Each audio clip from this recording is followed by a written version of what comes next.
Saini, and finally Iqra, what brought you into politics? You do have a family history of politics, of course, but you educated yourself well, but decided you'd come this side of the fence and do it. What motivated you, and what is the kind of gender discrimination you face yourself?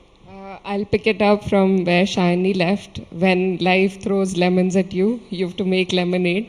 So my journey, that's how my journey in politics began. As you said, I come from a political background.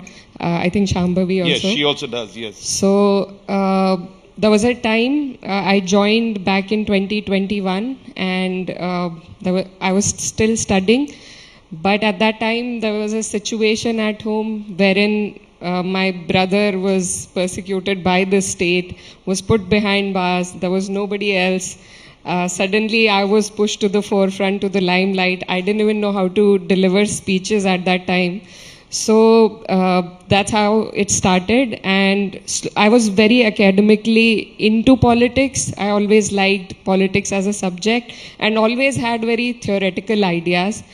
But then I got to understand what it actually means on ground. How do policies get implemented?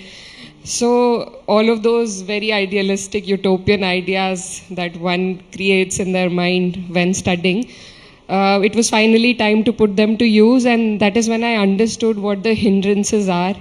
And so that is how it began. And at one point I wanted to challenge.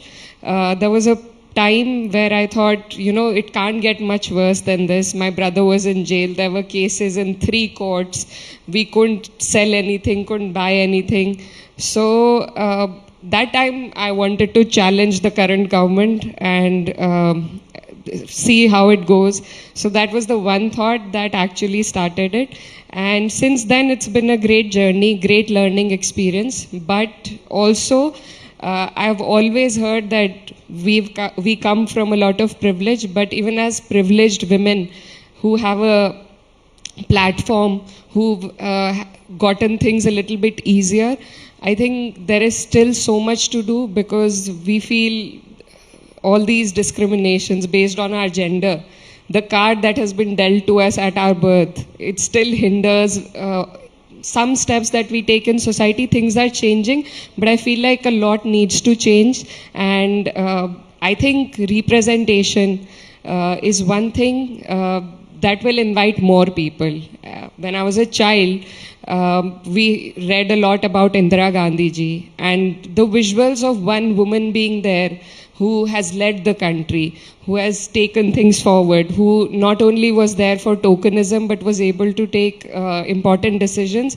I think I often look back to that, and I think as Mamta ji for her and for all of us also, it is important to have women in important positions so that more women can enter. So I think it's a journey, we're learning, things are changing, but a lot needs to be done. One round of applause for Iqra as well. And, we needed 2 anchors to really... that's the fiery, bold leadership that you'll demonstrate. So Kaushik Deka is going to ask the next round. We needed 6, actually. So I'll start with Iqra. You have faced a lot of attention for your gender, because recently I saw one incident where you faced a problem with an SDM who misbehaved with you. Then I saw some youngsters from NU, they were making some videos. Then recently you stood up for your leader, Dimple Yadav, because some clerks made some obnoxious comments about her. How do you deal with this attention, which is unnecessary and which is particularly because of your gender? More so because you come from not only from a privileged background, but you are qualified, you have done your education abroad. How do you now suddenly you are thrown into this scenario where probably you have seen a very emancipated, liberated world, and suddenly you see that you are point of attention not because of your legislative work, but because of something else? How do you deal with that? I think that was my very first issue as a public figure. I didn't want any attention on what I'm wearing, how I'm presenting myself, because rarely do we see men being attacked for such things, for their appearance, what they've chosen to wear, how they're conducting themselves. But it is always easier to sling mud at a woman for how she's dressing. There was a very initial interview I did wherein I said that I'm a feminist, but I'm a strategic feminist. So I would never cover my head. I did that because I come from a very rural constituency, and women there, uh, across religion, across caste, this is the way they cover their head. So just to avoid that sort of questioning, that how I'm representing myself, uh, I chose to cover my head because for me it doesn't mean it doesn't hinder me, it doesn't take away from my individuality. I just thought that if I cover my head and if that takes away from these questioning, and then we can all sit and talk about the important work that needs to be done, then it's fine with me.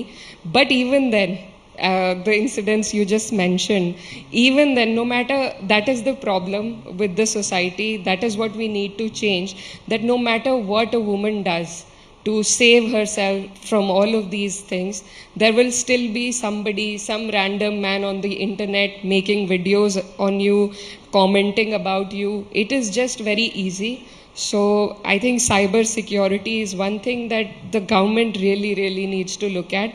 There is a bane and a boon to everything, but women always get the back end of everything. So it is a struggle, but one needs to, practically speaking, we need to block our minds to such things and focus on the more important things in life. But it does emotionally, morally affect you for a bit. But I think that's how you create a thicker skin. And I'm learning to create a thicker skin, and will face all of these issues head on. We are in